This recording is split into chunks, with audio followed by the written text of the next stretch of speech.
Good morning, Dog Nation. I am Brandon Adams, and this is DawgNation Daily, the daily podcast for Georgia Bulldogs fans, presented today by Merriweather and Tharp. Loaded show for you here today. A little bit of a look at where Kirby Smart ranks on the list of top coaches in college football. You're not surprised at the spot he's located in, but still there's a discussion to be had about what's happening behind Kirby Smart on this list.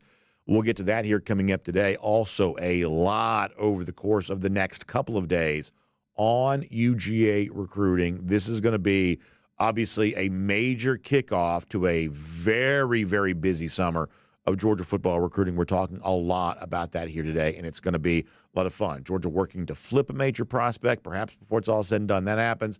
Back involved again with a major five-star name, and Georgia fans are clearly excited about all of it. So we'll get ready to tell you all about it here over the course of our time together. It is DawgNation Daily, the daily podcast for Georgia Bulldogs fans, presented by Merriweather and Tharp. And it begins right now. Today's episode of DawgNation Daily is brought to you by Merriweather and Tharp, your source for Georgia divorce. Find them online at georgiadivorceteam.com. Presented by DawgNation.com. This is DawgNation Daily, the daily podcast for Georgia Bulldogs fans. Here's your host, Brandon Adams. All right, coming up in a few minutes' time, I am going to try to give you what I believe is the single biggest and single most important storyline for the upcoming college football season. Now, that is a bold claim, and at times maybe we're guilty of hyperbolic bold claims that don't quite live up to the reality. But I'm going to try to make my case on this. I think a lot of you will agree this is bigger than just Georgia, but obviously like anything else related to college football here right now, Georgia is at the center of all of that. We're going to do that here coming up in just a few minutes' time.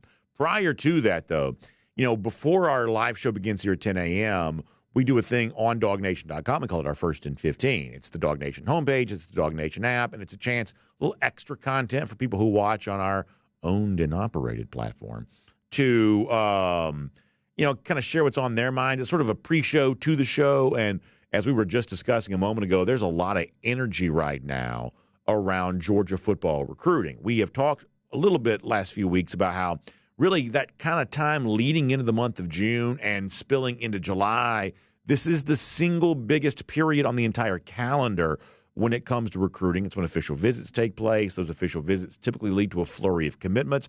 We don't see any reason to believe it's going to be any different for Georgia this time around there as well. And in a lot of ways, it kind of begins here this weekend. The event known as the Scavenger Hunt, we've certainly talked about that plenty. Jeff Sintel will be here tomorrow. We'll talk to him more about that again. And my gosh, the Scavenger Hunt is once again setting up to be a very big deal for Georgia because of both handful of official visitors and also a whole bunch of high-profile unofficial visitors, too. In fact, a moment ago when we were talking about this, like the name David Sanders comes up. And I was telling our audience then, and I'll say it to the entire audience here right now, to be completely honest, Sanders, the five-star offensive lineman, like at one point in time, and I'm just being honest here, I think I was getting kind of close as a fan to sort of maybe waving the white flag in that recruitment because you'd heard about Clemson for a while and Georgia battling Clemson. Then supposedly like Ohio State and Tennessee had kind of come in and sort of money whipped here and used a lot of NIL, we're led to believe. That's what the rumor mill would tell you, to become the favorites there in that recruitment. When you're starting to hear so much about Clemson or so much about Tennessee or so much about Ohio State, maybe you're sort of left to assume, well, Georgia, who had big-time offensive line success a year ago, maybe they're just not going to get that with David Sanders here right now. Maybe that's over and done. But then, like in true Undertaker meme style, Georgia is seemingly raised back up in this recruitment because, as Jeff Sintel reported at DawgNation.com yesterday, Sanders is expected to be here for the Scavenger Hunt here this weekend. That gives you an idea of just how big this weekend's about to be. That Georgia, in a mighty way, has thrust itself right back into the recruitment for a guy like Sanders. I think that's really fun, and it sets the stage for a cool few days around here. But in addition to that, it's actually not Sanders that I want to talk about here today. It's a different recruit. And I wanted to kind of pick him out in particular because of the fact that I think he sort of stands as kind of an interesting embodiment of the sort of tireless nature that Georgia's about to employ here to put together, we believe, another outstanding class here in 2025. And I was watching and listening to a little bit of Before the Hedges last night. That's the recruiting show hosted by Jeff Sentell and sponsored by Kroger. And another important figure expected to be here in Athens this weekend came up on Jeff's show. It's Isaiah Gibson, the outstanding edge rusher out of Warner Robins, who's obviously a USC commit here right now, but he's coming to Georgia here this weekend. And as Jeff sets the stage for that visit here this weekend and another official visit shortly after that, boy, you get the idea of why so many Georgia fans right now are so excited about the recruiting landscape as we move kind of fully and completely into the summer. This is what Jeff said last night about Isaiah Gibson, a name to watch expected on campus here this weekend. Four-star Isaiah Gibson out of Warner Robins, Georgia, currently a USC commitment, number 5 edge in the country, number 56 overall prospect. That was a bit of a shocker when he committed to USC. Isaiah Gibson will be in Athens this weekend, and he's also going to be in Athens on May 31st for his official visit weekend. And, of course, let's just be honest, we've always kind of felt here that this recruiting will go the distance. Isaiah Gibson has said that it's going to take that thing all the way up to early signing day in December, but there's still some great confidence there on Georgia's part to pull the flip here for Isaiah Gibson. There is nothing that gets me more fired up as a Georgia fan who likes following the recruiting soap opera than great confidence of a flip. That's about as fun as it gets, right? I mean, nothing is more enjoyable than that, and it's easy to sort of understand why, to use the phrase that Jeff used there, that great confidence might exist on Georgia's part. Isaiah Gibson, the edge rusher, coming in this weekend. Official visit coming up shortly after that. I've used this joke before, but I'll re-rack it here right now. The NIL dollars that a program like USC is supposedly spending to get the commitment of Justice Terry or Isaiah Gibson, apparently that money doesn't go quite as far as it used to. Maybe that's also kind of, I guess, victimized by the same kind of inflation we're all dealing with here right now, that all of a sudden that NIL dollar that buys the commitment doesn't quite buy the exclusivity, because we know how hard Georgia's been going after Justice Terry every single moment after his commitment to USC. And now we're finding out they're still going after a guy like Isaiah Gibson, who is a guy you want in this class, big-time edge rusher, of course. They're going after Gibson just as hard as they've been going after Justice Terry here, that Georgia's relentless pursuit of even players who are committed elsewhere is as strong as it ever was. And in the case of Gibson here, and this is where I think things start to get really interesting if you're connecting the dots, not only does Georgia get the unofficial visit we're expecting this weekend and the official visit coming up shortly after that, but also we had, I guess, recent evidence of a little communication between Georgia and Gibson on his home turf there in Warner Robins. Isaiah Gibson sharing a picture from a while ago of Kirby Smart there at Warner Robins, along with Chidera Uzodiribe, the Georgia outside linebackers coach. And Isaiah Gibson calls it GOAT talk, perhaps a little bit of a preview of the fact that Isaiah Gibson is going to get to, once again, what he calls the GOAT, Kirby Smart, getting a chance to talk to him there in Athens for this upcoming weekend there as well. So a lot of movement for Georgia in the direction of Isaiah Gibson, and based on the evidence we have of social media, it sounds like Gibson's responding to that pretty strong there too. Now, all of this, I think, sort of speaks to not just Georgia's, attempt to go out and get a guy like Gibson, but also it sort of stands as the template for how Georgia goes after everybody, whether it be Justice Terry or Isaiah Gibson or anybody else. That the thing that makes Georgia is the fact they remain in relentless pursuit. You commit elsewhere, Georgia's still going after you. You are thought to be trending elsewhere, as we said a moment ago for David Sanders, Georgia still comes after you. And Georgia does not give up. In fact, some of the stuff that's potentially playing out with Gibson right now, or maybe Justice Terry right now, we saw this a year ago.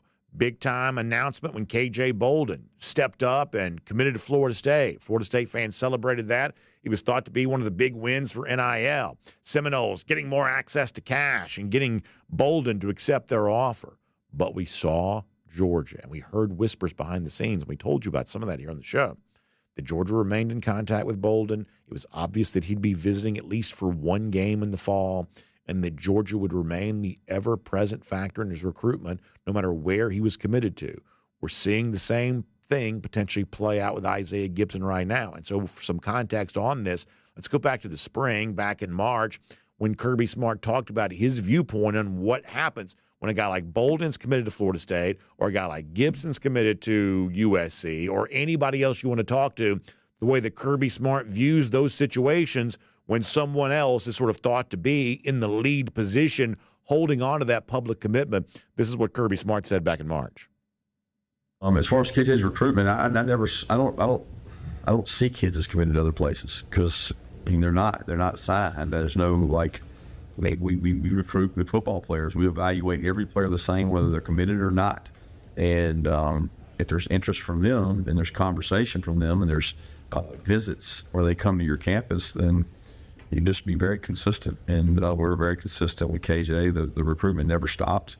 And I told him that from the day he committed to the day that he came to us. We're not going to stop recruiting because we think he's a great kid from a great family and a really, really good football player. So he and Ellis have a chance to make us much better. I love that Kirby Smart says, I don't see kids as committed. Listen, whatever agreement you have with USC, that's between y'all. Or in the case of KJ, whatever's going on between you and Florida State, that's between y'all. But listen, if you're still responding to my texts and you're still visiting my campus and if you're still doing stuff like that, and we obviously think you're a good player that comes from a great family, if we're interested in you and it seems like you're interested in us, I don't see any reason for this recruitment to stop, and I don't see any reason for this recruitment to slow down just because, in some sort of non-binding way, you've announced a public pledge to another school.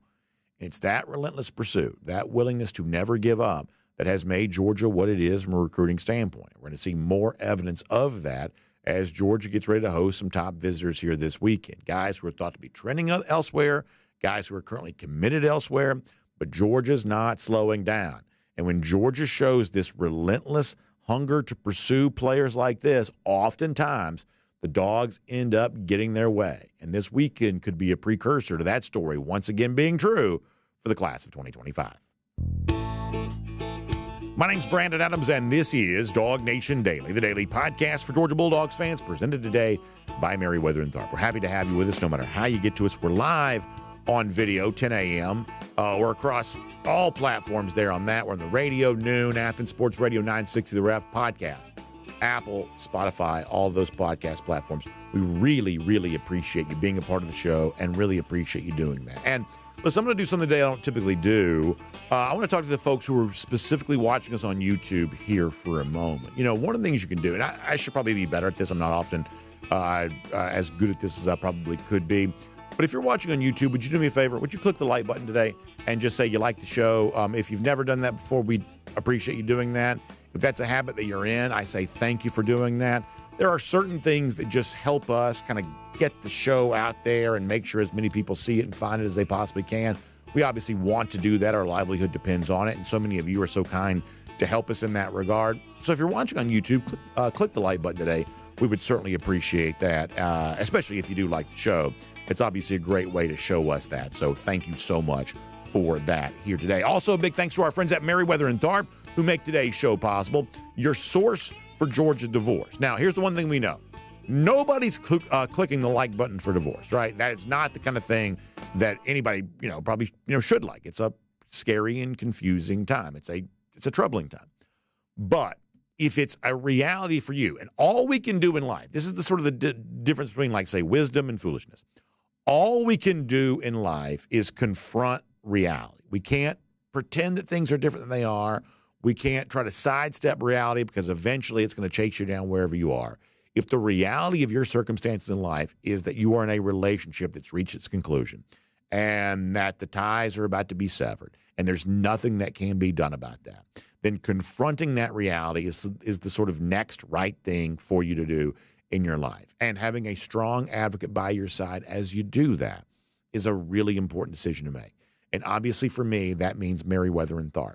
And we've said for a long time they're your source for Georgia divorce. And now we know just how true that is, because one of the things that their passion, of serving people in their time of need the best that they possibly can, for a long time that was really kind of, they were famous for that here in the Atlanta area. That's where I live. That's where our studios are located. The Meriwether and Tharp offices aren't too far down the road from where we are here right now. And for a long time, that level of service that they're famous for providing was here in the Atlanta area.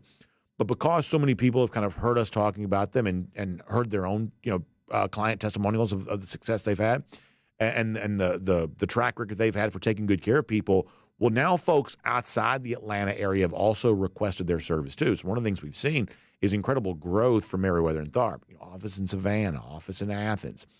They've got offices kind of coming across Carrollton and I think Peachtree City coming soon.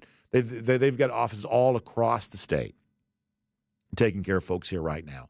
And obviously, if you find yourself in a situation, my advice to you would be to reach out to them and, have that free initial consultation with one of their attorneys. Let them kind of hear your story and let you tell them your details and then talk about that next step of hiring Meriwether and Tharp for your divorce process, no matter where you are. As I said before, in Atlanta or in Savannah, in Athens or wherever, our friends at Meriwether and Tharp can have that conversation with you. And they can also offer you a variety of ways, kind of get some cost certainty in how you pay for all that there as well. It's a really important conversation, especially if divorce is an unavoidable reality for you right now. So please find them online. It's GeorgiaDivorceTeam.com. One more time, it's GeorgiaDivorceTeam.com. Meriwether and Tharp is your source for Georgia divorce. All right, we're going to get Terrence Edwards here coming up in a moment. Always love having Terrence as a part of our program on Thursday. Last week, Terrence was talking a little bit about Thomas Blackshear with us, and then come to find out, Blackshear does end up committing to UGA. So we'll kind of follow up on some of that. And I'm also going to talk to Terrence about the topic I'm about to discuss here for a moment as we go around the doghouse. Now, I began the show today by saying that I believe there is one narrative, one storyline in college football for the upcoming season on the field here that's more important than any other. And we're seeing it kind of play out here right now. I love talking season because I like talking about college football. And some of the best fodder for discussion that we have are the various lists that come out during this time of year, the websites and the media types that put this stuff out. All of this is in good fun. All of it is sort of an acknowledged premise just to have a debate and a discussion, and that's what that kind of is, and we're sort of here for all of that. And one of the lists that comes out every year around this time is CBS ranking of the top coaches. Now, I like CBS ranking because even though I may not always agree with where they have all the coaches ranked, no one's going to. I do think they put the most effort into what they're doing. They have a panel of people. It seems like they have some debate and discussion. Obviously, everybody kind of comes up with their own list, and they sort of tabulate the votes after that. They seem to take it the most seriously. And so when you watch the way in which these lists evolve and coaches move up or down over the course of years, there is some meaning for me in that because CBS is at least putting some effort into it, even if we don't always agree with necessarily where they rank everybody. Let me show you here for a moment what their top 20 looks like. I'll do this kind of quick. Down to the bottom of the top 20, you got Mark Stoops at Kentucky, Jeff Brom from Louisville, Kirk Ferentz, then you get to Luke Fickell now at Wisconsin, Dave Dorns at NC State, he's at 16, Mike Gundy's at 15, Lane Kiffin, obviously from Ole Miss, is at 14, Chris Kleiman at Kansas State, he's at 13, Lance Leipold also at Kansas, he's at 12, then it's James Franklin at 11, top 10 looks like this. Dropping down a few notches, it's Lincoln Riley at USC, he's at 10, Dan Lanning now ahead of him at 9. Mike Norvell from Florida State, he's at 8. Kalen DeBoer, the new Alabama coach, is at 7. Kyle Whittingham from Utah is at 6.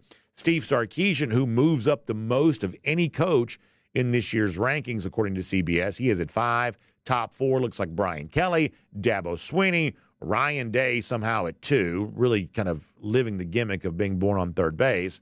And then Kirby Smart, no surprise, is the number 1 coach in college football, according to CBS Sports. But in the kind of tabulating of the votes and having the debate about who goes where, this is where things also get pretty interesting here for CBS Sports because Tom Fornelli, the writer, was tasked with kind of showing the votes, but also kind of telling the story of how the votes came together. And in doing so, Tom said something pretty interesting, not about Kirby Smart, but about the coaches behind Kirby Smart on this particular ranking. I think we have this quote we can show you here of what Tom Fornelli said about that, writing that this year's ranking, he says, was the most difficult time that he's experienced putting together his list of top coaches over the course of the last 10 years. Fornelli goes on to write, I'm sure the rest of our CBS Sports and 24/7 voters felt the same way. With Nick Saban's retirement and Jim Harbaugh leaving for the NFL fresh off a national title victory, there's a vacuum at the top. While I can't speak for the other voters, Fornelli says, it was simple to put Kirby Smart number 1 on my ballot, but trying to figure out who to put at number 2, and every spot after that was, he says, a chore, which to me speaks to what the top storyline and the top narrative for the upcoming college football season is. Does a real challenger and a real threat emerge to Kirby Smart? Right now, there should be no debate that Kirby Smart is college football's top choice. There's plenty of debate about what the rankings look like after that. But for now, we would say that the coaches kind of behind Kirby Smart don't seem like real threats, at least on paper here right now. But that could change during the season, because what's interesting is, while Kirby Smart ranks number 1 on this list, in the regular season this year, head-to-head, he'll battle Dabo Swinney, who comes in at number 3. Head-to-head, he'll battle Steve Sarkisian, who comes in at number 5. Head-to-head, he'll battle Kalen DeBoer, who comes in at number 7. In other words, the coaches who seem to be the closest to perhaps competing with Kirby Smart and maybe eventually competing with him as an equal, well, they'll get their chance this fall to show if they belong on that same stage or not. So this year could provide more clarity in the future of the same way that Kirby Smart's been kind of fighting against Nick Saban, or, we thought was going to be fight with against Ryan Day for a long time to come. Actually, the real nemesis is this whoever coach, whatever that coach, perhaps might be. We may see a new true rival emerge. But if you're a Georgia fan, it's also interesting to consider this.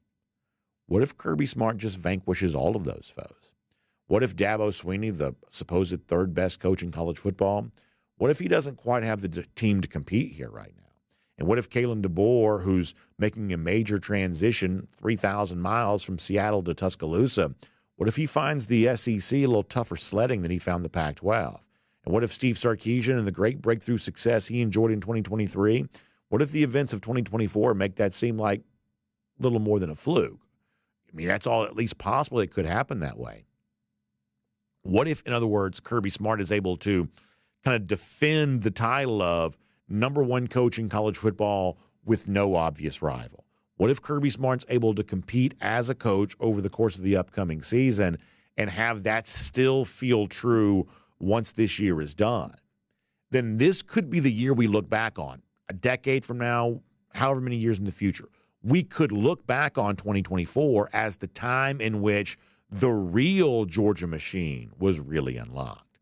And the real threshold for achievement for Georgia was the steps were taken towards getting to that in a way that not even the 2021 and 2022 national championship seasons provided. And all that's big talk, and all that's obviously sort of grandiose idea. But that's what Kirby's playing for here right now, that by taking the distance between himself and all the other top coaches in college football and making sure that remains true at the end of this season, if Georgia is able to win another national championship, then perhaps that could sort of unlock a level of achievement that make even more championships possible in the future. And that, to me, is the biggest storyline in the sport here this year. Does a real threat, real challenger emerge to Kirby, or does Kirby keep the distance in place between himself and all the other supposed contenders to the throne? That is also around the doghouse here today on DawgNation Daily, presented by Merriweather and Tharp. Now, before we're done today, Georgia baseball begins a massive series tonight against the lousy, stinking Gators of Florida. And there are a lot of stakes in play for Georgia here on this. So we'll tell you what key names like Charlie Condon and Wes Johnson are saying about all of that. A little bit of baseball talk here to close things out. But for now, on what is next for Kirby Smart and whether there'll be a threat to him emerge, and obviously a busy time here coming up for UGA recruiting. Let's talk all about that with the great Terrence Edwards here today on DawgNation Daily, presented by Merriweather and Tharp. From Athens and across the SEC or wherever the recruiting trail may lead, here's a DawgNation.com insider. Always great to have Terrence Edwards, the terrific former Georgia wide receiver, here on DawgNation Daily, presented by Merriweather and Tharp here today, showing off those good-looking digs there, the head coach at Mount Vernon, and getting ready to roll on with that here this year. Nice to have him checking in from the coach's office there. Terrence, speaking of coaches, we were just talking about this a moment ago, and I'm curious to get your opinion.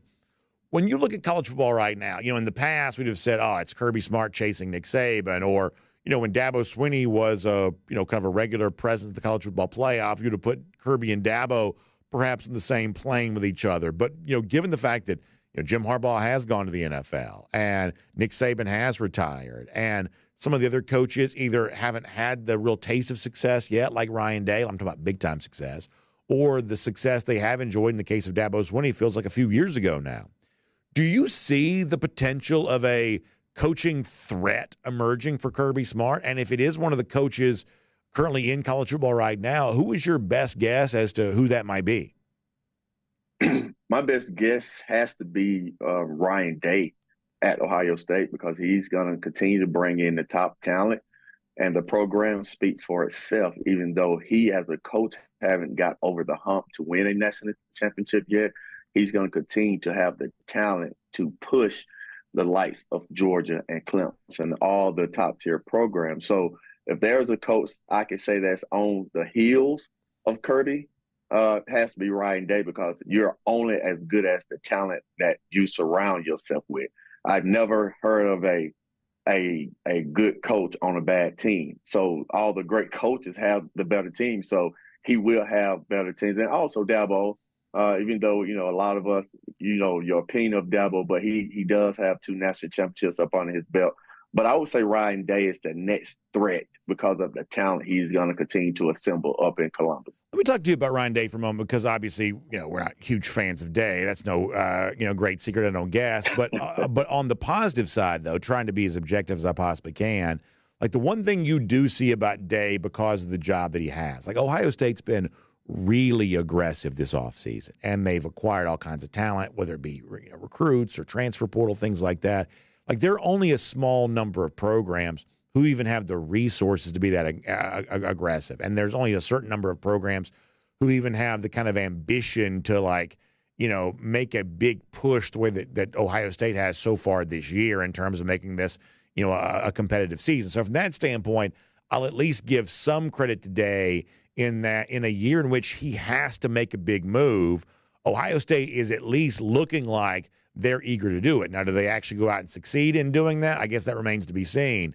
But certainly Ohio State's putting its money where its mouth is, as opposed, as it attempts to give that its best shot.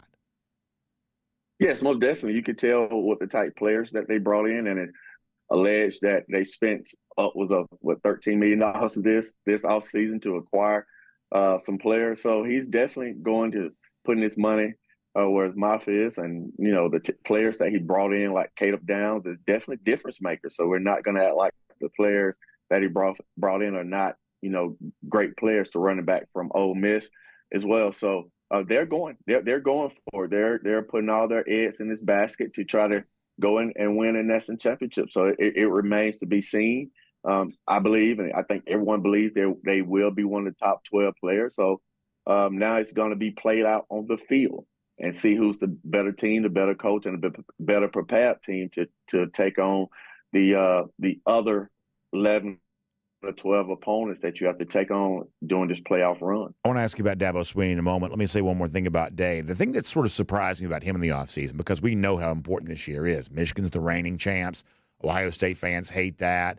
Day himself is sort of absent a significant professional accomplishment. He obviously wants to change that here this year. And understanding how crucial this is for him, it seems like he has been somewhat willing to kind of outsource some of the offensive game planning to a guy like Chip Kelly. Now, Kelly's a smart coach, and Kelly's obviously a sharp offensive mind. But when folks have watched Ohio State in the past, other than maybe getting a little too cautious late games, near the end of games sometimes, I don't think anyone's ever said Ryan Day doesn't know how to call plays or Ryan Day doesn't know how to run an offense. That's like the one thing seemingly he can do, is kind of be the mastermind of an offensive game plan. Were you a little bit surprised, knowing how important this year is for Day, that he was willing to bring in a new voice offensively? And if it hadn't been Chip Kelly, it was going to apparently be Bill O'Brien, that they saw the need to kind of go out and get an additional voice on the offensive side of the ball? That kind of surprised me a little bit. Did it surprise you?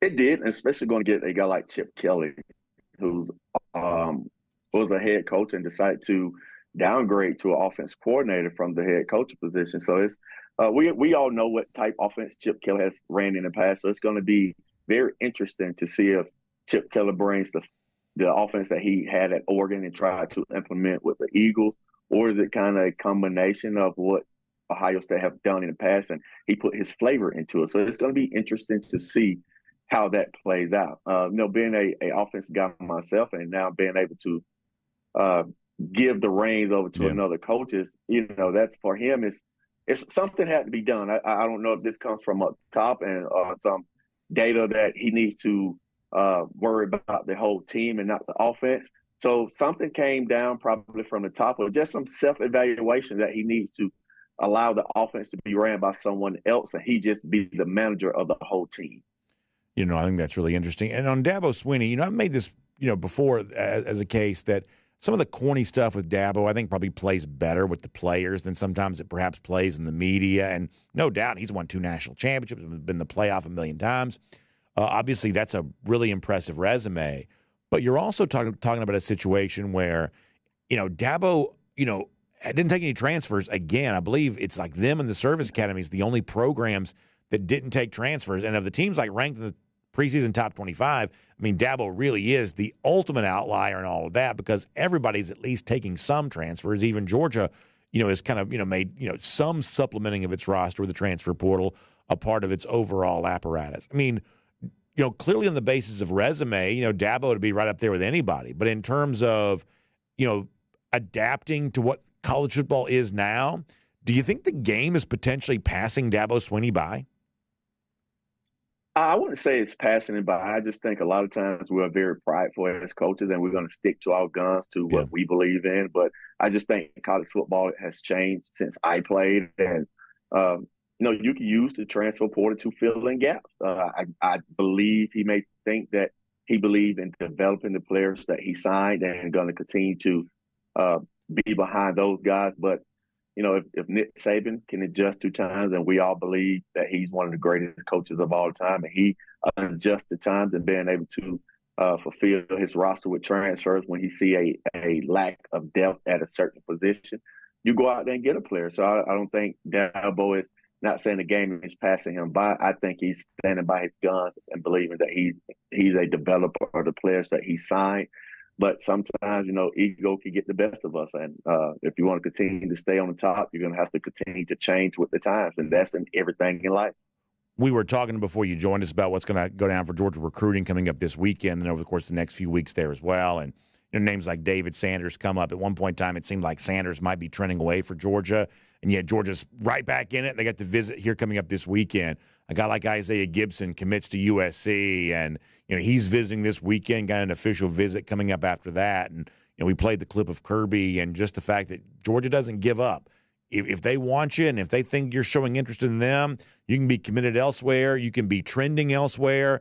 And Georgia's going to be as relentless in its pursuit as ever. Like, how much do you appreciate that mindset as a coach and also as someone who was a former elite recruit, worked with elite recruits, the fact that Georgia makes its intentions with its own recruiting effort so clear of we're going to be aggressive here, we're going to let you know how much we love you, how much we want you, and if you make a different decision, that's fine, but we're not going to stop recruiting you. How much do you appreciate that as someone who kind of understands this topic from a couple of different vantage points? Right. In today's game, and these kids are committing, then also still taking all 5 visits. So I really don't, especially for the top-rated guys, I don't understand that concept. If you're going to commit to a school, then, but I'm going to take all 5 visits. I was in that recruiting game, and it could get tiring. I know, like, let them live, let the kids go and visit all these other schools, but the recruiting could get tiresome. It could get played out and boring, a lot. Especially if you've been someone like Juju Lewis, who's been on every college visit since the 6th grade, and now you continue going on these college visits for the next 4 years. So, Kirby's not going to give up until you sign on that dotted line. He's never going to give up until you tell him that you are going to a certain school, and that means you're signing your letter of national intent. So Kirby's relentless. He's going to continue to pursue, especially good players. He's never going to give up because he thinks he has the best product out there for you.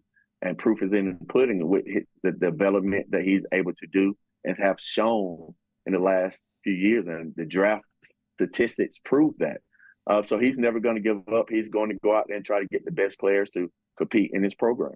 you work very closely and have a very tight relationship with guys like C.J. Wiley and Travis Smith. I mean, what do those players think when they see the recruiting apparatus at Georgia, how organized it is, how aggressive it is, how clear Georgia makes its intentions for players like this of here's how we can use you, here's why we want you, getting to know the families.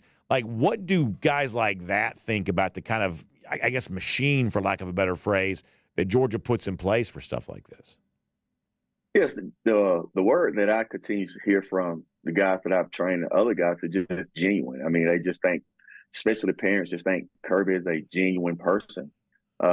This two-time national champ coach, and he could sit down and just have a normal conversation with you. It's something that goes and plays big with these families. So I just think the genuine that approach that Kirby has with the families goes a long way with the kids that he's recruiting. Well, speaking of this, last week you gave us a little bit of an interesting insight into Thomas Blackshear at the time, a guy you watched on film. And since we last spoke, Blackshear is now committed to Georgia. So I'm going to ask just a brief follow-up here. What did you think of the fact that Blackshear, four-star receiver from Savannah, did make his pledge to Georgia here going back to a Mother's Day weekend? Oh, I love the kid. Go back and I'll rewatch this film again. Wish I could get some current film of him at Calvary Day. Most of it's at Benedictine. And one thing that pops off is his ability to break tackles and get yards after catch. And I'm not calling him Debo Sanders, but he runs very, very strong once he gets the ball in his hand. So that's one of the things that I like about him, that you could give him screens or you could give him a hitch or under route. And he has the ability to break tackles and get upfield. So that's one of the things that I like about the young man. And he plays angry, he plays vicious, and he plays like Debo is, a very strong runner with the ball in his hand. So I like the young man. I think it's a great pickup for the Bulldogs. I love to hear that. Last thing for you, I talked to Jake Fromm about this on yesterday's show, and I'll ask you as a former player yourself. A lot of Georgia fans disappointed that Georgia-Clemson game time came out. It's noon, takes some of the tailgating time away. Georgia fans like the afternoon, or in some cases the night game starts.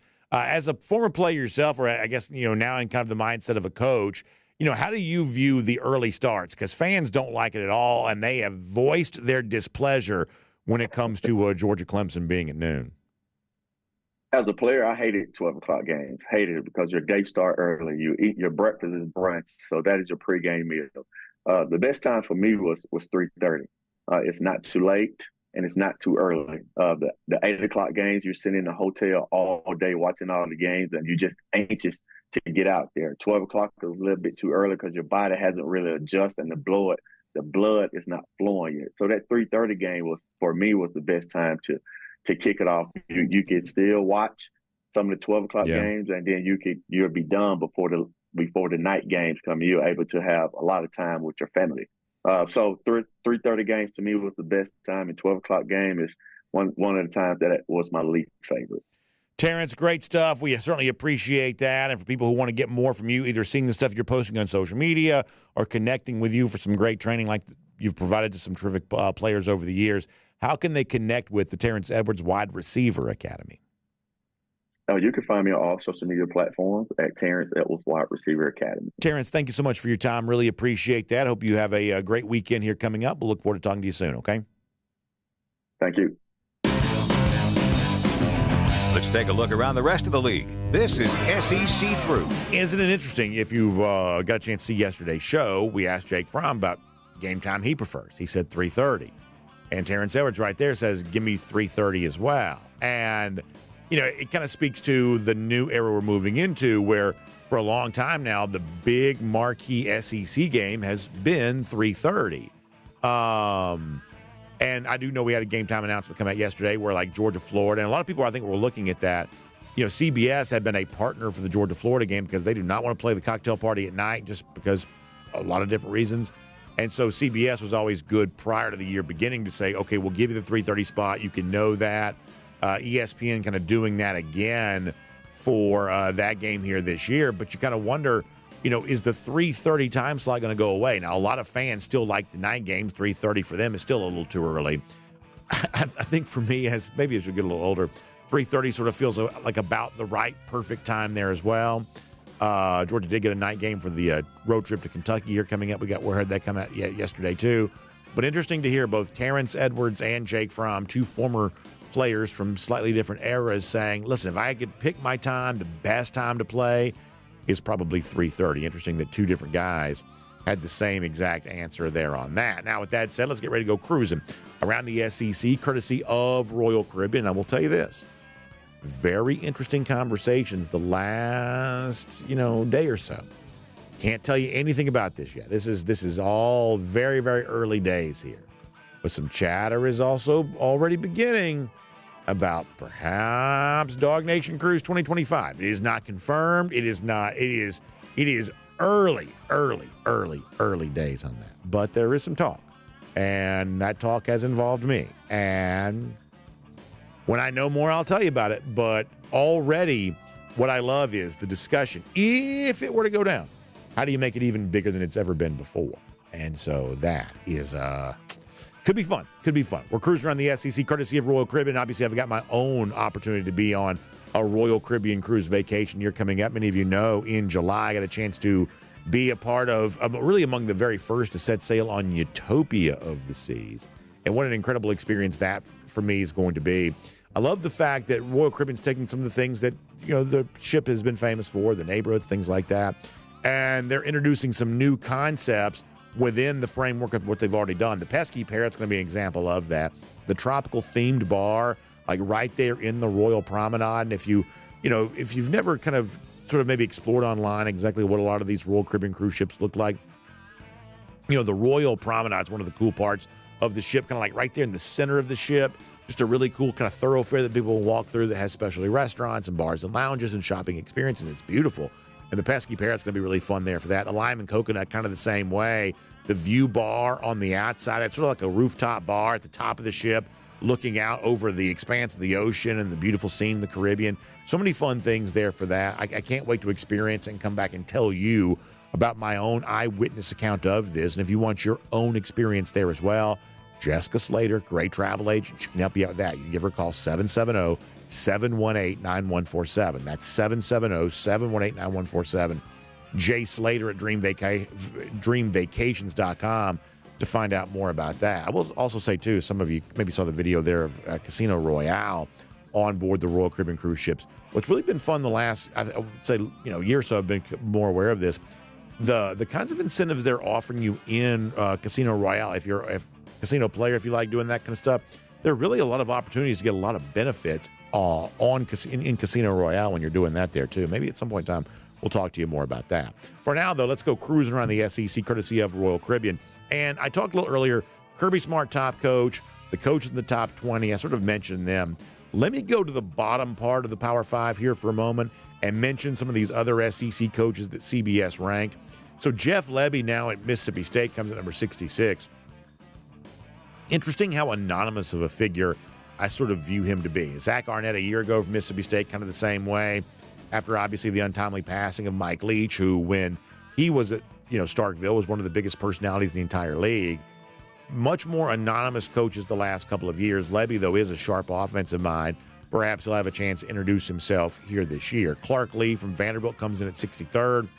The story here was 2 years ago, Vanderbilt actually did some nice things, and a year ago did not follow up on that at all. Interesting, this is not SEC related, but Deion Sanders only 61st on this list. Sam Pittman ahead of that at 58. And look, the whole thing about Pittman here is that in addition to Pittman being a coach that once did some really good things for Georgia, Pittman is the sort of personality that college football is better for having. We joked the other day about the fun, trip to the Kentucky Derby and the fact that he's famous for having for a long time at his house, the Kentucky Derby party. Pittman is just a fun-loving personality. He's the kind of guy we like having around the SEC. We want there to be some room for him, but he's going to have to win, and it's not going to be easy here this year. His rank 58th on this list, dropping 16 spots, by the way, from a year ago, kind of tells you the story of where that is. And we're obviously hopeful that he's able to stop that slide. If you keep on scrolling here a little bit, you eventually get some other SEC names. Billy Napier coming in at 47, dropping 4 spots, facing an incredibly tough schedule and immense pressure to win. Seems like he's got a couple of good quarterbacks in place. Graham Mertz, the expected starter, certainly wasn't terrible a year ago. DJ Lagway could be a future star. But just given the fact that the early signing period starts even earlier this year, the SEC is more competitive than it's ever been. I do think there's a very realistic chance, even though it's Scott Strickland who's going to be kind of evaluated heavily here too, because it's his failed hire kind of on the line right now a couple of different times, both with Dan Mullen and now with Billy Napier. If Napier doesn't win at least a little bit here this season, he may not be the coach that gets to use DJ Lagway. That just may be the way that goes down. Shane Beamer's at 46 on this list. The one thing we'll continue to notice about South Carolina is they're actually recruiting better than you realize. They're, a major factor for even, a couple of Georgia targets at least here in this cycle there as well. Norris Sellers at quarterback this year, it kind of remains to be seen what that is. But a lot of close games for South Carolina last year. A little bit of a bounce back for the Gamecocks would not surprise me this season. You kind of, keep on going here. Brent Venables, Oklahoma at 34. That's a guy who I thought kind of reinvented himself after a pretty shaky first year in 2022. Oklahoma was better in 2023. And very quietly, they are the one SEC team that I think is getting the least discussion compared to what they probably deserve. I think they're being overlooked right now. I think they could be sneaky dangerous. You've got Hugh Freeze at Auburn coming in at number 33. The one thing that Hugh Freeze kind of made it very clear on is they didn't see the big-time quarterback out there that was worth the big NIL payment, but they are a major factor for Julian Lewis here right now. So without quarterback in place, can Freeze show some improvement this year, perhaps win the Lewis sweepstakes, and then show themselves to be maybe more of a real contender in 2025? Finding some success and avoiding the sort of embarrassing loss they had last year to New Mexico State, that's going to be Freeze's charge this year. Mike Elko steps in at 32. We've said it over and over again. We think this is the best possible coach that A&M was likely to hire, better than Mark Stoops would have been, and perhaps a better coach than Jimbo Fisher too. So we think there could be big things in store for Mike Elko eventually. And as we've said too, with a win projection around 8.5, it's kind of interesting for A&M here this year that, you get one game that kind of sort of falls in their favor that's maybe unexpected. All of a sudden, it's a very different conversation there in College Station. We'll keep our eyes on that. Some of the coaches ranked by CBS Sports here in the SEC will make that cruising around the SEC courtesy of Royal Caribbean. Now, in a moment here, I want to turn my attention to Georgia Baseball. They have a massive, massive series starting tonight. Prior to that, let me give a shout out to our friends at Mr. Electric here. DawgNation's choice for residential and commercial electrical needs. So when you find yourself in need of something goes wrong with like electrical wiring and things like that, goodness knows you don't want to touch that yourself. Reach out to our friends at Mr. Electric and all that. They've been in business for nearly 30 years. Repair work, installations, lighting, electrical safety. They're taking care of you on all of that. It's licensed experts. They're insured. They're putting safety right at the forefront of everything they're doing there. Whether it's 24-hour service or you need a quote on something for some work you want to get done sometime in the future, Mr. Electric's got you covered. They're a neighborly company, and there's a $29 service fee that's waived anytime you get repair work done. So that's one of the ways they want to take care of you. Please find them online. It's MrElectricAtlanta.com. That is MrElectricAtlanta.com for more on that today. All right, so Georgia Baseball begins a series of extreme note here tonight against the lousy, stinking Gators of Florida. Now, if you look at the various media entities that cover college baseball, there's kind of college baseball is just a little bit different than certainly college basketball or college football in that, there's a lot of different polls, a lot of different voices that are out there. But if you look at say Baseball America and the other big site that's out there, D1, what you see is that Georgia is kind of on the cusp, just on the outside on one of these projections, just on the inside on another one of these projections. They're kind of right there on the cusp of what could be what you sort of think of as a national seed, a team that would have a chance to not only host an NCAA regional, but potentially be in place to host a super regional. And for those of you that don't follow college baseball quite as closely, the NCAA regional is 4 teams. It's a round-robin double elimination. And if you advance out of the NCAA regional, you'll face just one team in a super regional. That's a best 2 of 3. Somebody gets a chance to host that.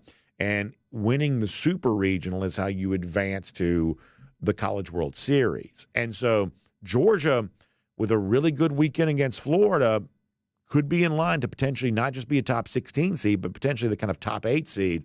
Would also get a chance to host a super regional as well. So a lot of stakes here for Georgia. And obviously, one of the main reasons they are in the position they're in is because of the great success of Charlie Condon. And yesterday, DawgNation was on hand as Charlie Condon previewed about what's going to go down against these lousy, stinking Gators of Florida. Here's a little bit of Charlie Condon on that. It's good, we've put ourselves in a good spot, but we're also far from where we want to be in the long run. We know that there's still a ton of work to be done. We've set ourselves up nicely, but just continuing to put the recipe in that we know has worked for us at the beginning of this year, and just rolling into the Gators this weekend and then conference tournament after that. We've got a lot of competitive baseball coming up, and so just being able to know the importance of that and knowing that every game counts the same. And once we get to the postseason, we're playing for our lives, which is something this team's really good at.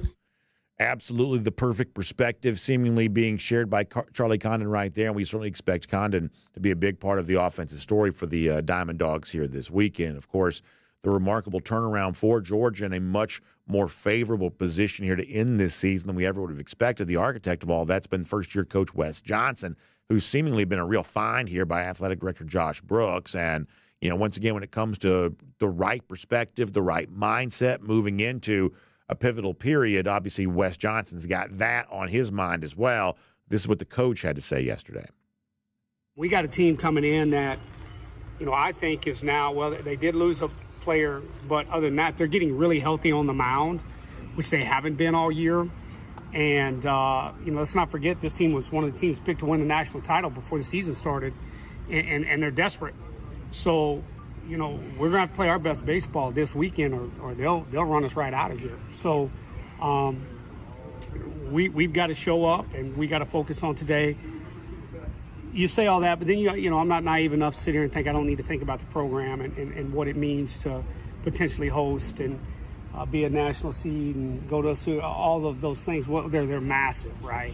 Especially in today's age with recruiting and different things. We could have a whole segment on the portal. So it's massive. I mean, is this fun or what? I mean, and I think he says it absolutely right, that Florida in its own right, because of the talent that's still present in that program, even if it hasn't been the kind of year they were hoping for, Florida in its own right presents a real challenge here, starting tonight. And beyond that, a chance to be a part of the kind of postseason conversation that we just, haven't had Georgia involved in the last few years. 2020, we think they could have been there. 2019, they would have had their chance, but it kind of slipped away during the NCAA regional. But it's all a very real discussion here right now. And I get the sense there are some Georgia fans kind of getting on board here in a way that perhaps weren't before. And listen, if you want to hop on the bandwagon now, I promise everybody there is willing to slide to the middle and make some room for you, because no telling where this obviously concludes. But, man, it's certainly worth your time and worth your attention. Really good stuff perhaps going down with Georgia baseball here over the course of the next couple of weeks. So really good things right there. Now, speaking of fun stuff in store for dog fans, as we get ready to close things out here today, let me also remind you about the upcoming DawgNation Invasion events, now powered by Atlanta Sports Trips. Now, here's what you need to know is that we just talked to Terrence Edwards earlier about, Georgia Clemson's a noon start. Still going to be the big DawgNation Invasion tailgate for that season kickoff event there against Clemson, and still major events set to take place in September in Tuscaloosa, Alabama, in October in Austin, Texas. I continue to hear huge things about what's going to be going down there for that. As Georgia fans, we believe, I don't care what they tried to do, kind of limit this, putting it the same weekend as the F1 race or anything like that. Georgia fans are not going to be denied. It is going to truly be a DawgNation invasion of Austin here in October, just the same way we kind of took over Knoxville last November and the DawgNation Invasion River Cruise and all the fun that was. Going to be just as big in Tuscaloosa and Austin here this year, and obviously the season kickoff tailgate event in Atlanta before Georgia takes on Clemson. And this year, we're partnering with a great company to help us get all this done. Our friends at ATL Sports Strips. So you can find them online, atlsportstrips.com. You can also go directly to DawgNation.com/tailgate for more on this there as well. And when it comes to the event in Tuscaloosa or Austin, remember, this is not just a tailgate event, but if you need the travel package, if you need a place to stay, sort of a mechanism of sort of getting there, method of getting there, our friends at Atlanta Sports Strips can help you out with all of that there, too. They're powering our Dog Nation invasion. So one more time, it's DawgNation.com/tailgate or atlsportstrips.com for more information on all of that. All right, as we wrap up here today, a Golden Shoe, we played a little audio earlier of Jeff Sintel, and something I saw on Jeff Sintel's X feed here this week, kind of amazing. I love cake. I just love cake. And pretty cake always tastes better. How about this cake here? It's a groom's cake. I had a Georgia-themed groom's cake when I got married, but it did not look like this one. Jeff Sintel writing on the X platform the other day, the award for best groom's cake design in the SEC goes to, and it was Christy who shared this. The fact that, he's also, Uga, as Cody points out to me, is resting on the ice much the same way he does on the sidelines there at Sanford Stadium. I didn't notice that detail, but that's a very clever detail in all this.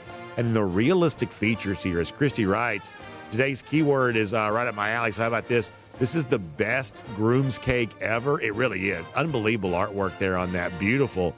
And I'm sure it tastes really good there, too. Although I don't know if I'd feel right about eating Uga, but nonetheless, that's pretty good stuff there. And incredible attention to detail and all that. So Golden Shoe to everyone involved there on that. Lousy, stinking Gators. Well, listen, they got no groom's cake to enjoy, but they're going to be eaten up here this weekend, we think, by the Diamond Dogs. At least we hope so anyway. 1,286 days. That's how long it's been since Florida's beaten Georgia in football. And a great way to close things out here today. Dog Nation Daily, presented by Merriweather and Tharp. We'll see all of you back here again tomorrow.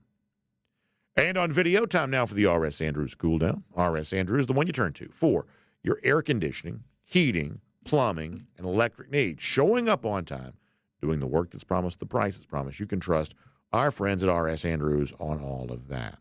All right, I'm going to start at Facebook here today and see what's on their mind. Nice to be back with you in the studio today after a little bit of a makeshift version of the cool down yesterday. Of course, we appreciate both Kaylee Mansell and Cody Chaffins for helping us out with all of that. We appreciate all of you for being here there as well. By the way, let me also give a shout out here to our friends Matt Rukavina and his wife Abby celebrating their 10-year wedding anniversary. What a great thing that is. Matt was on our First and 15 a little earlier. Let us know that 10 years for Matt and his wife Abby. Happy anniversary to them. What a fun thing that is. Abby, I can only imagine what it must be like putting up with Matt Rukavina each and every day. If I had a trophy or some sort of like trip to a spa or something like that, I would absolutely give that to you as a tremendous gift here because I'm sure you probably deserve it. But in all seriousness, Matt's a great guy. Abby, we're certainly happy for you there as well. Not Abby, it's Gabby. Excuse me. I'm all over the place. Gabby, I apologize. Gabby, Matt and Gabby here on 10 years. See, I botched the thing here for Matt on his 10-year anniversary, but I am happy for them nonetheless. Matt and Gabby, 10 great years, so certainly appreciate that. Absolutely. Sorry, Gabby, that I messed up your name, but I am certainly happy for you for sure. Rhodey Williams says, make it make sense how Bama gets a night game against Western Kentucky, but we got the noon kickoff. Yeah, a lot of Georgia fans not happy about that here right now. Not too happy about that here right now. Chris Slim White says, what kind of season do you see out of Chaz Chambliss? Well, so the one thing that we've talked about when it comes to the edge rush position is both obviously we need to see Georgia improve its pass rush, right? But in addition to that, Georgia was also not great last year in some of the quarterback run and some of the, the contain on the outside run. So I do think that Chambliss is going to be probably a valuable asset as Georgia tries to improve in that category. Ultimately, this is a year in which I hope to see a lot of Damon Wilson on the field and a lot of Mikael Williams as, kind of an edge rusher, stand-up edge rusher. That's not meant to disrespect Chaz Chambliss in any way because Chaz, I think, has made a really positive contribution to Georgia. But we expect to see a lot of rotation at the outside linebacker position. And ultimately, I think that Chambliss' value to Georgia kind of comes more probably in that sort of run-stop situation where Georgia does need improvement. and, guys like Wilson and Williams getting a chance to do the pass rush thing. Speaking of Matt, he's in here today saying, we're going to have a lot of fun this fall at the UT game. Just remember to take it easy on her for being a Longhorn. Yeah, there you go. Well, when I see Gabby there in Texas, she can give me a hard time for getting her name wrong. But nonetheless, we will look forward to seeing y'all out there. And as I said before, congratulations on 10 great years. Alan Verbanchik says UG always plays the scrub teams at noon. Well, what's also important is that, and this is a very hard thing, I think, to process, but we think of night games as better than day games, especially early day games. And oftentimes the biggest games are at night. But night games in and of themselves are not viewed as more prestigious than day games. Like, I'll give you an example. So in the old way of doing things, CBS would have had the number 1 draft pick for the SEC game they wanted. Then ESPN has the number 2 draft pick for the next game they want. And, so on and so forth. So CBS drafting a game, that game is going to be at 3:30. ESPN drafts a game, okay, well, that game's going to be maybe 7:30 at night. But then the third choice is likely to be a noon game. And when you get to, say, the fourth choice, well, that game's on the SEC network. That may still be a night game, but it's not on at night because it's thought to be a better game. It's just at night because that's the time slot that was available. But sometimes, some of the night games are not necessarily viewed as better than the day games, even though most of us view the night slot as a better slot overall, if that makes sense. Let me go back to DawgNation.com here for a moment.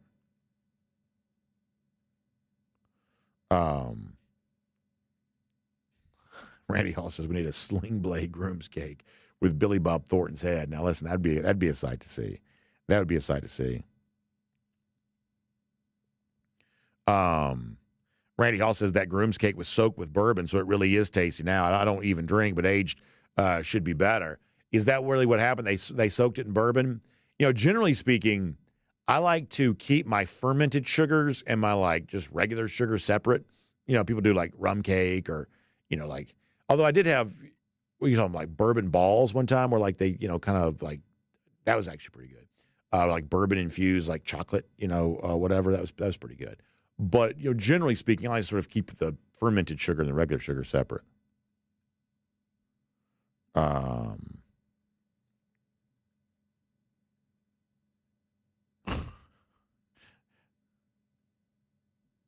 Yeah, see, I'm getting a little bit of grief in the Dog Nation comment section because I messed up the name. Yes, I deserve that. Can't always pitch a perfect game, I don't reckon. Can't always pitch a perfect game. All right, so over here, YouTube for a moment. G. Grace says ESPN gave Alabama a night game against Buford, which is funny. G. Grace, do Bama fans make a big deal about because out there you start early, it's 11 a.m. How big of a deal do Bama fans make about the early kicks? Now, I think I saw this. Did Kentucky Sports Radio have this? Maybe we'll do this in the show tomorrow. That I think Kentucky Sports Radio had this, that nobody is going to have more than 2 noon home games now. Did he say that? Let me see if I can find this.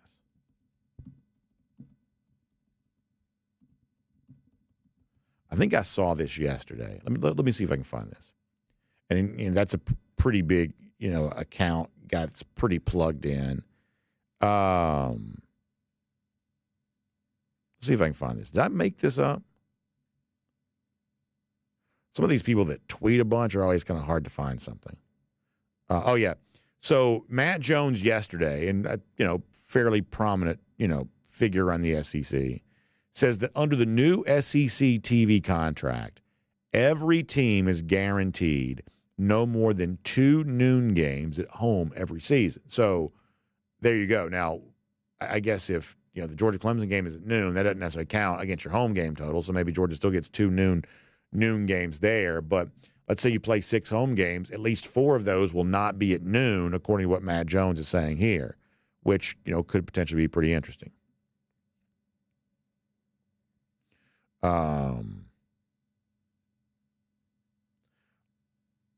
Yeah, G. Gray says 11 a.m. are terrible. Yeah, when you're in the Central Time Zone, that's even earlier, and that is terrible. That is terrible. Alan Hampton says Coach Dooley once said he wanted all games to start at 1 o'clock because fans could travel to and from the games without staying out too late. Yeah, I mean, I absolutely am old enough to remember that. When I was a kid, my grandfather had season tickets. That's how I got into Georgia football. The games, when they gave you the season tickets, it came with the game time 1 p.m. stamped on the game. Like, I mean, Georgia would give you 6 tickets. All 6 of them said 1 p.m. And they might change the game, if TV picked it up. But Georgia had a standing game time of 1 p.m. That's what time Georgia played. Georgia played at 1 p.m. And then, when TV got involved, some of those games would be different. But, there are some teams that by tradition like to play night games. Florida is a night game team. LSU is a night game team. I'm talking about going back to before TV, conquered everything. Kentucky is a night game team. Georgia, by tradition, was a day game team. It was. Kind of like the Big Ten teams by tradition are day game teams. Georgia, by its tradition, was a day game team. It really was. Really was. Kayla Meyer says, I feel like 3:30 is perfect. It's around the time they practice every day. You get plenty of tailgating in. The game is over, at a decent time at night. Yeah, and when you have like a true fall 3:30 game, I love to be in Athens for how it looks, when you're kind of getting towards like the fourth quarter, something like that, the sun's coming down. I think it looks really cool.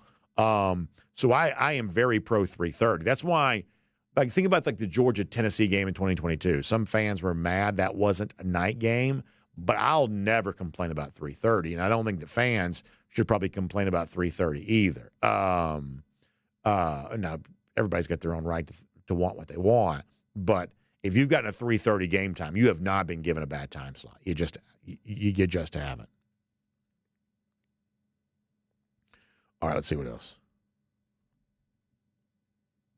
Yeah, Darian Ford says 3:30 game gives you time to get some good food and get back to Macon before 2 a.m. Yeah, I mean, that kind of stuff's a big deal. I think that 3:30 is a nice thing for like away games too. If you're playing at Auburn, 3:30 is major convenient for that. Columbia, Knoxville, even Tuscaloosa, 3:30 is not so bad. Major convenience. For sure. All right, let's get a couple others here.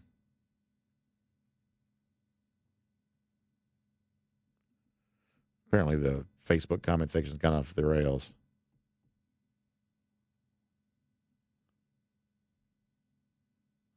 Yeah, Chris Slim one. I was talking about that game time.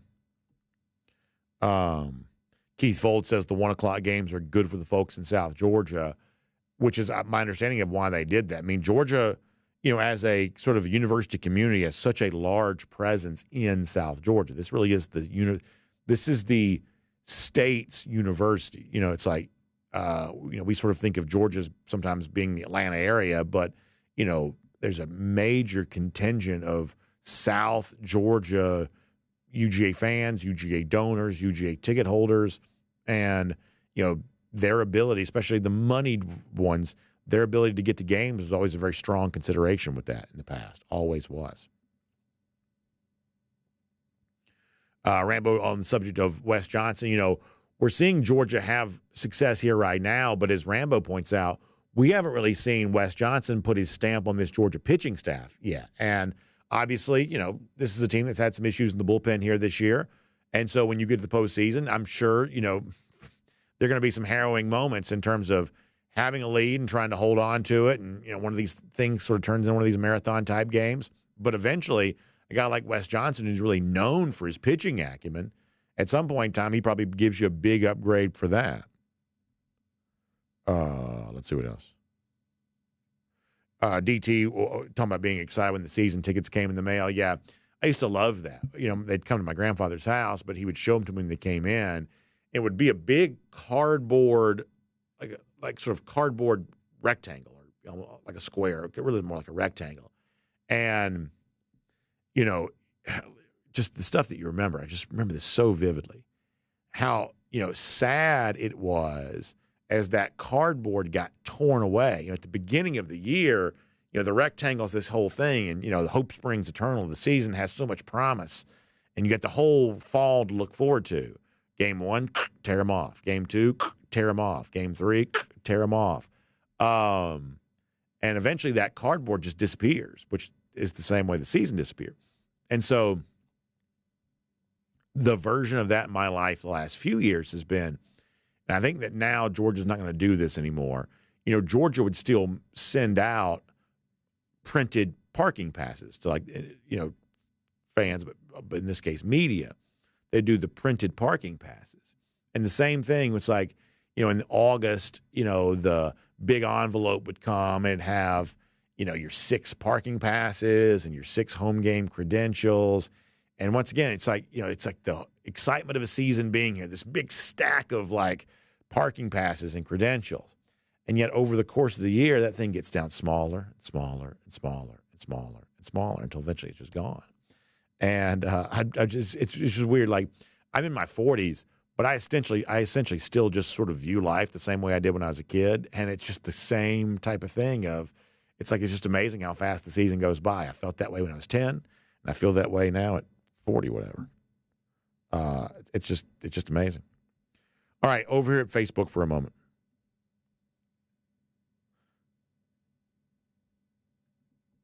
Miriam Corbin says she has a collection of beautiful Georgia season tickets. I hate that they stopped doing that. I know for a while they would give you a commemorative ticket even though you don't use those to enter the stadium. Will they still do that? I don't know if that's the case or not. But I think for a while they were still offering commemorative tickets if you wanted them. But I do miss those because, I was a ticket collector for a long time. All the tickets of the games that I went to, very lucky to have been to some kind of cool sporting events. You hold on to those tickets. You keep those tickets. I keep all the credentials for games that I have now. I enjoy that. I really do. And I get why digital is probably better. I do understand that, but it seems like a little something's missing from that. Johnny Prescott says, any truth to the rumor that I'm buying Kirby Smart's house? I think he may be in a slightly different price point, unfortunately for me, but what a beautiful home that is if you've seen some of the pictures. And Atlanta Magazine did a thing on this a few years ago too. So it's kind of cool. The best I can tell, real estate's about the only thing that Kirby Smart seems to really spend money on, right? Kind of investing in a nice home for his family. And my understanding is that the previous home had, considerations for the recruiting visitors they host there and things like that. So very beautiful home for sure. Who doesn't like looking nice, pretty real estate? Even if you have no hope of ever owning it, it's still kind of cool to see a cool home. And certainly Kirby Smart has had one of those. And I'm guessing we'll still have one of those moving forward. All right, let's see what else. Let me go back over to YouTube. I can't quite figure out what's happening on Facebook today. Spencer Clark says 12 o'clock, Michigan, Ohio State steals the show. I'm glued to the TV. Yeah, that is definitely a day game. I think they've probably, for the most part, always played day games, for sure.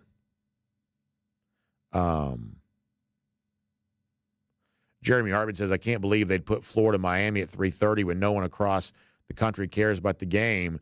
The 12 o'clock will have more viewers than that one.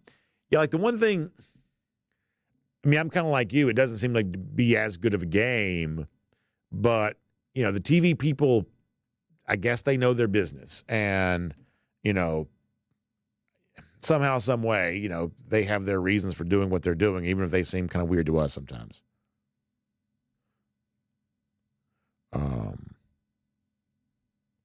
Let's see what else. We're getting ready to wrap it up here in a little bit. What else is going on here in the YouTube comment section for a moment? A little bit of talk about the Georgia defensive back situation. Mark, who was this? Yeah, Taylor Russell and the subject of Dalen Everett. It'll be interesting to see. What I'm sort of hopeful happens there is guys like Julian Humphrey and guys like Daniel Harris and also Ellis Robinson too, as well as Everett, who's got the most experience starting. I'm hoping you see a good, healthy rotation where a lot of those guys are in at different times and they're all kind of getting their chance here. I think you've got potentially a handful of starter-level players, and hopefully they all get their chance to sort of show what they're all about. That's what I'm kind of hoping for anyway. Chicken Bone News, checking in. Appreciate you being here. Mark Woodmansee says, how did NC State and Tennessee get the 7:30 slot? Yeah, as I said before, the only explanation I have for that is is that not every game that's at night is viewed to be bigger than the games that take place during the day. And when you look at the success that Fox has had with its noon games, it is just simply not true that the noon games are viewed by TV to be the worst games. The noon games are viewed by fans to be the worst slot by and large. But the games at noon are not viewed to be the worst games because people, it's like if you're going to the game, you don't want to have to get up at 6 a.m. and you don't want to have to do all this kind of stuff. But if you're watching the game on TV, you love having a big game on at noon. So there's just a very different, I think, viewpoint here between those who watch on TV and those who plan on attending the game. Or even if you have plans on like a big party for the game, even that sort of feels weird, starting at that time. All right. We're going to get ready to wrap it up. Let's take one more trip around the comment section before we do. DT looking back to 2003 when Georgia beat Clemson 30-0 at a noon start up there at Death Valley. Anything else on Facebook before we go here today? Yeah, apparently it's off the chains over there on Facebook here right now. So perhaps that's my cue to say thanks to all of you for being here for our R.S. Andrews Cool Down. Y'all find R.S. Andrews online for your air conditioning, heating, plumbing, electric needs. They show up on time. They do the work that's promised, the price that's promised. You can trust them on all that, including getting your air conditioning unit tuned up, ready to go. Hot summer's on its way. R.S. Andrews can make sure you stay comfy and cool the entire time. So find them online, rsandrews.com. Y'all have a great day, everybody. We'll talk to you tomorrow. See you then for DawgNation Daily, presented by Merriweather and Tharp.